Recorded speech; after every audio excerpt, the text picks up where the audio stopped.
Hello అండి, అందరికీ నమస్తే. అందరూ ఎలా ఉన్నారు? మేమైతే మా అమ్మ వాళ్ళ ఊర్లో, మాది పల్లెటూరు అండి. మా అమ్మ వాళ్ళ ఊర్లో ఈ విధంగా అయితే దసరా నవరాత్రులని మేమైతే చేసుకుంటూ ఉంటామండి. మేము గౌరమ్మ అని పిలుస్తూ ఉంటాము. మట్టితోటి గౌరమ్మని చేసుకొని ప్రతిరోజు గౌరమ్మని బతుకమ్మని ఆడటం అంటారు కదండి. అట్లా మేము అమ్మవారి చుట్టూ కూర్చొని ఈ విధంగా అయితే రోజు పూజ అయితే చేసుకుంటూ ఉంటామండి. అమ్మవారిని 7 స్టెప్పులు 9 స్టెప్పులు అట్లా పేర్చుకుంటామండి. మట్టితో అలా తయారు చేసుకొని, మట్టితో చేసుకొని అమ్మవారి మొదట్లో తులసిమ్మను కానీ తంగేడు చెట్టును కానీ ఆ మధ్యలో అయితే పెట్టేసుకొని తులసి కోటలాగా ఏర్పాటైతే చేసుకుంటూ ఉంటామండి. తులసి చెట్టును కానీ తంగేడు చెట్టును కానీ పెట్టేసుకోవచ్చు.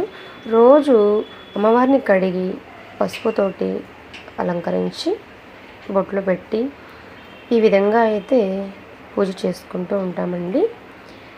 అమ్మవారికి మొదటి రోజు నుండి చివరి వరకు ఒక పాట అయితే ఉంటుందండి. అంటే పుట్టినరోజున అమ్మవారికి పులగాన్నమని, రెండవ రోజున రేగి పండ్లని, మూడవ రోజు ముద్ద చల్విడని, నాలుగవ రోజు నానుబ్రాలుగాను, ఐదవ రోజు అమృతపాణి అని, ఆరవ రోజు అట్లసారే, ఏడవ రోజు వేడి సద్ది, ఎనిమిదవ రోజు వెలగ పండ్లని, తొమ్మిదవ రోజు దోస పండ్లని, 10వ రోజు అమ్మకి ఎంతో ఇష్టమైనటువంటి పాల పొంగళ్ళను నైవేద్యంగా తెస్తూ ఉండేవాళ్ళమండి. ఇప్పుడు అయితే అమ్మవారికి రకరకాల నైవేద్యాలు అయితే చేస్తూ ఉంటున్నారు. కానీ మా చిన్నతనంలో అయితే మేము ప్రతి ఒక్కరి ఇంటి నుండి ఎవరింట్లో వాళ్ళకి, ఇప్పుడు నేను పాట చెప్పాను కదండి, ఆ విధంగా ఎవరింటి నుండి వాళ్ళే ప్రసాదాలు ప్లేట్లో పెట్టుకొని తీసుకువచ్చి అక్కడ అందరి ప్రసాదాలను కలిపేసి పూజానంతరం అందరం అవే ప్రసాదంగా అయితే తీసుకుంటూ ఉంటామండి. అప్పుడైతే రోజు శనగపప్పు బెల్లం అయితే నైవేద్యంగా పెడుతూ ఉండేవాళ్ళం మా చిన్నతనంలో. ఇప్పుడు అలా కాదండి. పులిహోర, దద్దోజనం అటువంటివి అయితే పెడుతూ ఉన్నారు. ఇంకా ఇవి కాక రకరకాల నైవేద్యాలు. అంతేకాక మా చిన్నతనంలో అయితే అప్పుడు అందరూ టీనేజ్ వయసులో ఉండేవాళ్ళు కదండి. చక్కగా లంగావోణీలు వేసుకొని వచ్చి అమ్మవారి పూజకైతే ఈ విధంగా అయితే చేసుకుంటూ ఉండేవాళ్ళం అండి.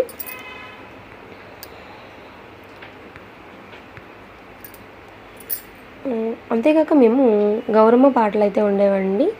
అవి ఎలా ఉంటాయంటే, శ్రీలక్ష్మిని మహిమలో గౌరమ్మ చిత్రమై తోచునమ్మ, గౌరమ్మ చిత్రమై తోచునమ్మ, శ్రీలక్ష్మిని మహిమలో గౌరమ్మ చిత్రమై తోచునమ్మ, గౌరమ్మ చిత్రమై తోచునమ్మ, భారతీదేవివై బ్రహ్మకిల్లాలివై, పార్వతీదేవివై పరమేశ్వరాలివై, పరగ శ్రీలక్ష్మీవైతివి, గౌరమ్మ భార్యవైతివి విష్ణువునకు, శ్రీలక్ష్మిని మహిమలో గౌరమ్మ చిత్రమై తోచునమ్మ, గౌరమ్మ చిత్రమై తోచునమ్మ.